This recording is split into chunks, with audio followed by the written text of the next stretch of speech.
একদিন এক মাঝি রাতের অন্ধকারে নদীর ঘাটে নৌকায় বসে যাত্রী খুঁজছে। হঠাৎ একটি বুড়ি এসে মাঝির সামনে দাঁড়ালো। এলোমেলো সাদা চুল, চোখ অদ্ভুতভাবে জ্বলছে। বুড়িটি ভয়ঙ্করভাবে বলছে, আমায় নদী পার করে দে। মাঝি আতঙ্কিত, তবু রাজি হলো। ধীরে ধীরে নৌকা নদীর মাঝখানে এগোচ্ছে। বুড়ি চুপচাপ বসে হাসছে। মাঝি দাঁড় বেয়ে চালাচ্ছে। হঠাৎ আকাশ মেঘে ঢাকা পড়ে, ঝড়ো হাওয়া বইতে শুরু করে।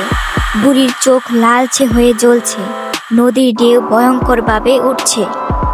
বুড়িটি ফিস ফিস করে বলছে, এখন তুই নদীর তলায় যাবি। মাঝি চোখ বন্ধ করে নাম জপ করছে, কিন্তু সাহস ধরে দাঁড় টেনে রাখছে। ধীরে ধীরে নৌকাটি তীরে ভিড়ল। বুড়ি চিৎকার করে নদীতে অদৃশ্য হয়ে গেল। মাঝি তীরে দাঁড়িয়ে বাঁচার আনন্দে বিস্মিত। মাঝি আকাশের দিকে তাকিয়ে মনে মনে ভাবল, সাহস আর বিশ্বাস থাকলে অশুভ শক্তিও জয় করা যায়।